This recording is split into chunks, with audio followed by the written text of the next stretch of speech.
like going to a big, nice steakhouse. And you go to these other places, like going to McDonald's. Not knocking McDonald's. They still have good hamburgers, but, you know, you'd much rather have a nice steak. That's a big difference between the two, you know? Yeah. You might enjoy McDonald's, but that steak, nothing beats that steak. Yeah. So now, how was that working with Roddy Piper, who unfortunately is no longer with us? How was it working with him? God rest his soul. What a shock. What a shock. In the prime of his life and doing great. I'd talked to him just a day or two before. Wow.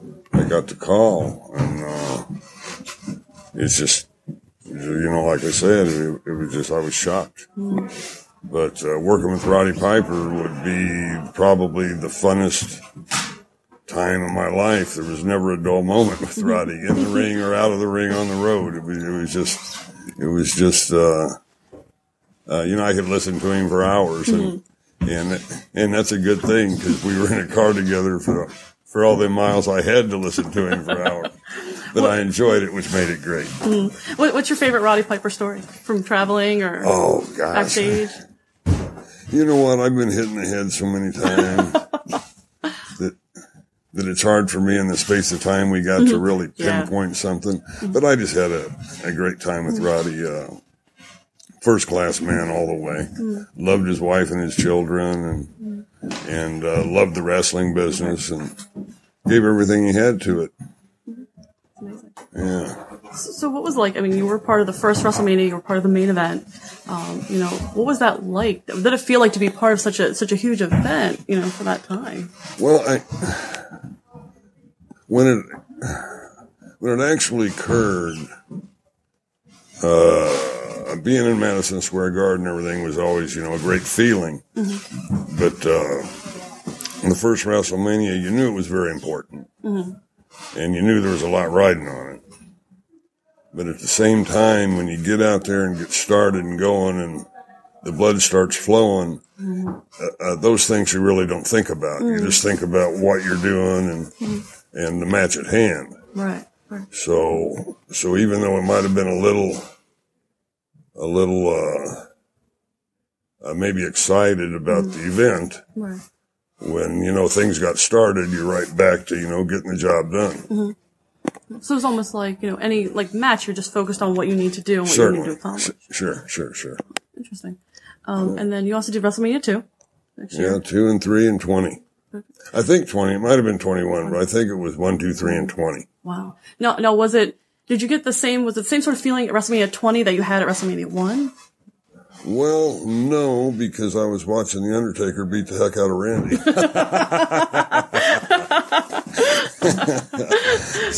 That's not so much fun. Being a father, it's kind of tough. They could beat the hell out of me. I was okay with it. But, you know, whipping up on my kid, I got a little anxious, but things worked out, you know.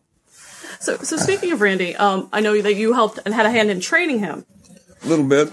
You know, and what was that like for you to train your son?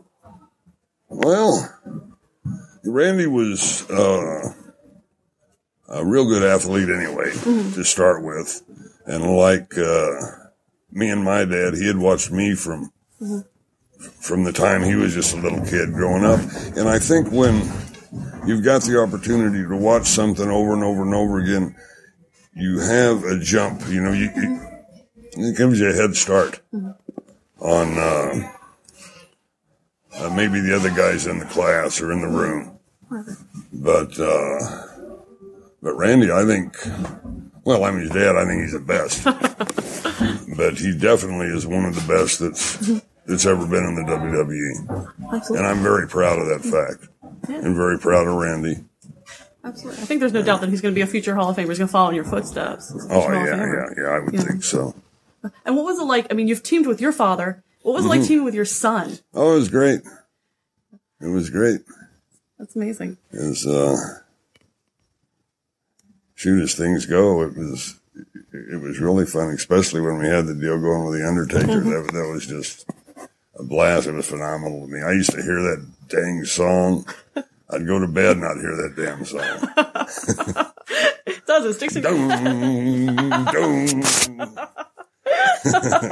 It definitely sticks in the head. Absolutely. pretty amazing. You've gotten to see like the progression of wrestling. I mean, you know, from when you were in it to now and currently. I mean, do you think wrestling has changed a lot? Do you think it's basically still the same, or how do you see the way the wrestling has changed in the years? As years go on, things get more and more and more dangerous. Mm-hmm. They do more and more and more maneuvers that have a lot of risk to them. Mm-hmm. And that's why, you know, Randy's out right now with the shoulder surgery. Mm-hmm.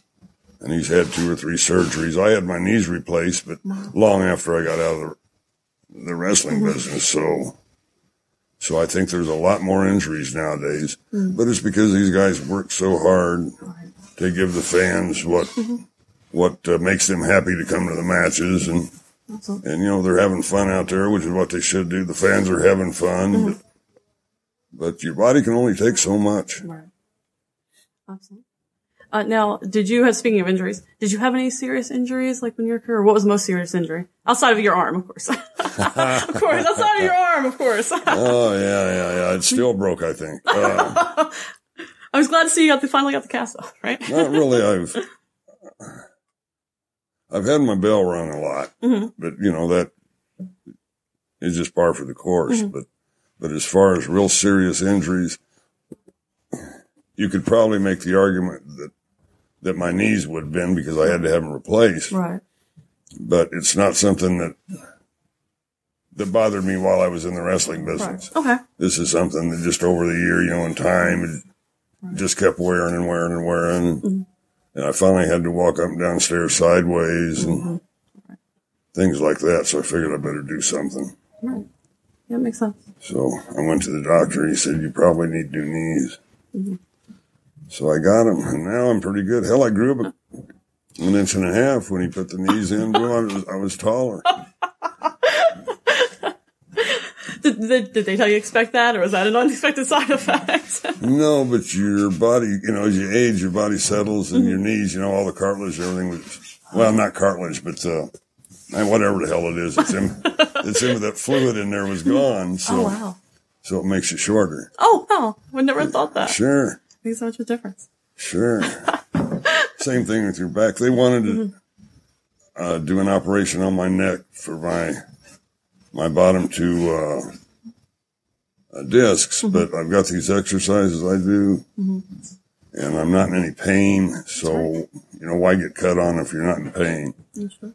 Although, when I first realized I had a problem, I hadn't worked out for 4 or 5 years, and I went to the gym with Randy. The tricep machine sitting there. So I got on the tricep machine, you know, put my weight on there, I don't know, 40 pounds. And I got on, the right arm went boom and the left arm didn't move. Right arm went boom, left arm didn't move. I said, well, something must be wrong with this machine. So I got off the machine and I looked around, is it stuck or something? And it wasn't stuck. And so I kept going down in weight. I got down to 5 pounds before I could move it. Wow. And I knew something was wrong because I had a real bad pain in my shoulder blade.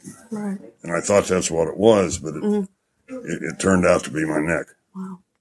You know, nerve damage in my neck. But like I said, I learned these exercises that I do, which keeps the pain away. And I started working on things I can do incline dumbbell benches now with 80 pounds in each arm, and I'm 65 years old. That's awesome. So, you know, you just got to work things out. But eventually, I'm sure I'll have to have my lower back and my neck done. Oh, wow.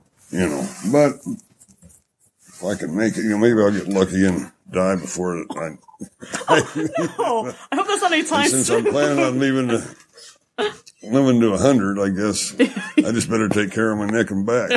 So you might need that surgery if you're going to live to 100. That's good. I'm glad to hear that. Yeah. And it must be pretty good because you know, we were talking. You're wrestling. You know, occasionally. Occasionally, not very often, and usually I'll tell them, give me a young kid who can fly. Does it feel the same like when you were younger, this feeling you get when you get into the ring? Do you still have that? No. Well, not as as strong as I did. It's still fun, and I enjoy it, or I wouldn't do it. Right. But no, it's not that rush that you get and everything. It's more like, oh God, I hope I survive. Oh, no. I hope so too. I think that'll work. So what is your favorite part of wrestling when you're in the ring? You know, even thinking back to when you're younger, or even now, what was your favorite part of being involved in wrestling?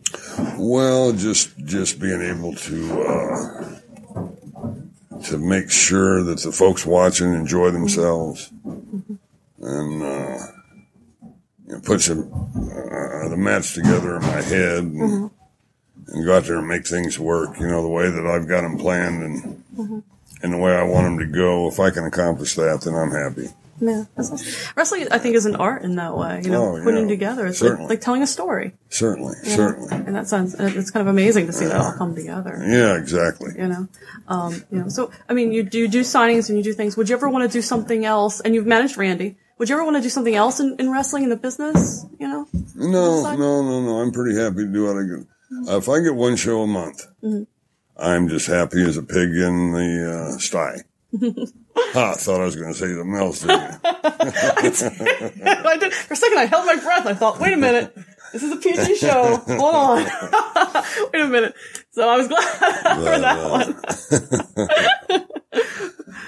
No, you were involved in it, and I was reading in a company called Tennessee Mountain Wrestling. Are you still involved in that? Yeah, a little bit. You know, a little bit. They call. We talk on the phone a lot and call. I don't go down there as much as I used to. It's just, the trip just doesn't get any shorter. Right.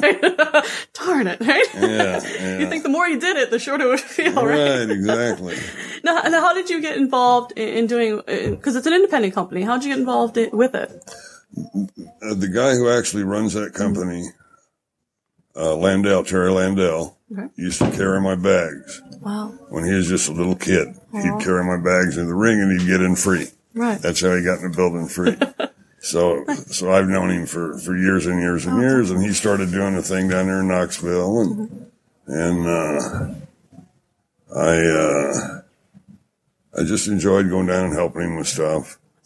The Southern Illinois, there's another company, Herb Simmons runs that, and I talk to him a lot about stuff. He's got a real good thing going in that part of the country. Gosh, I just don't remember. I think it's Southern Illinois Championship Wrestling, SICW. Okay. And I know, I had to think about it too when you were saying it. Wait a minute. And he's been running that show down there for quite some, a few years now, and he does real well there. It's a lot of fun. There's Ron Powers and Gary Jackson and a fellow named Flash from Louisville. They come up here and they put on great shows. Some of the shows are just as good as any you see anywhere. Yeah, that's excellent. Yeah. Excellent. So you worked with WWE and you worked, with independent companies, like we were just talking about. Yeah. Now, what is it about independent companies? Do you think there's a big difference between WWE and independent? I mean, other than the production. Obviously, production is bigger. Well, but I mean, in terms of like the wrestling or the individuals certainly there is. Yeah.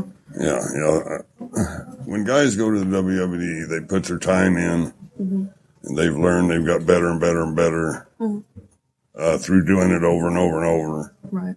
And then it's time for them to hit the big league. So yeah, there's a difference. But as far as guys giving it their all and working as hard as they can, it doesn't matter where you go. It's always the same. These guys go out there and they bust their butts. Yeah, absolutely. Yeah. Absolutely. I want to ask, because I always liked managers when I was a kid. That was something I always liked, different managers. And you've been associated with so many different great managers. Right. From the Grand Wizard, to Gary Hart, to Jimmy Hart, to Bobby the Brain, Mr. Fuji. Boy, you know what? I've been with all them guys. So who was your, any manager you dealt with, who was your favorite? Is there one guy in particular? You worked with Paul Heyman. Was there anyone in particular you really liked working with as far as a manager goes? Bobby Heenan is one of the best guys on a mic I've ever seen. He rivals Piper and Rhodes. Wow. Heenan was just, but